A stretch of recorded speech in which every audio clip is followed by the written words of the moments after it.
രാവിലെ തന്നെ നല്ല കാറ്റും മഴയായിരുന്നു കേട്ടോ. കുറച്ച് നേരം ഞാനിങ്ങനെ ഈ പുറത്ത് നിന്ന് ഈ കാറ്റും മഴയൊക്കെ നോക്കി നിന്നു. പിന്നെയാണ് രാവിലെ ഭക്ഷണം ഉണ്ടാക്കേണ്ട കാര്യത്തെക്കുറിച്ചൊക്കെ ആലോചിച്ചത്. അപ്പോൾ മോൾക്ക് കൊണ്ടുവരേണ്ട ഭക്ഷണം എല്ലാം ഉണ്ടാക്കണം. അപ്പോൾ ഞാൻ ഇന്ന് ബ്രേക്ക്ഫാസ്റ്റ് ആയിട്ട് ഉണ്ടാക്കിയത് പുട്ടും കടലക്കറിയുമായിരുന്നു. നല്ല ടേസ്റ്റ് ഉണ്ടായിരുന്നു. അരിയുടെ പുട്ടായിരുന്നു. അത് കഴിഞ്ഞ് ഞാനിങ്ങനെ കർക്കിടക മാസമൊക്കെ അല്ലേ, അപ്പം പത്തില തോരൻ ഉണ്ടാക്കിയാലോ എന്ന് ആലോചിച്ചു. അപ്പോൾ ഈ പത്തില തോരനിൽ ഏതൊക്കെ ഇലകളാണ് ചേർക്കേണ്ടതെന്നൊന്നും എനിക്കറിയില്ല.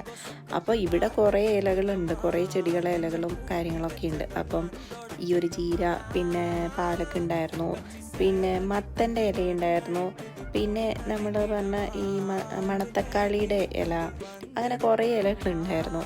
അങ്ങനെ അതെല്ലാം ചേർത്ത് ഞാൻ ഉപ്പേരി ഉണ്ടാക്കി. അതാണിപ്പോൾ കണ്ടത്. പിന്നെ വൈകിട്ടാകുമ്പോൾ പിന്നെയും മഴയുണ്ടായിരുന്നു. അപ്പോൾ ഞാനിങ്ങനെ ആ മഴയൊക്കെ ആസ്വദിച്ചിരിക്കുന്ന ഒരു വീഡിയോ ആണിത്. അപ്പോൾ എല്ലാവർക്കും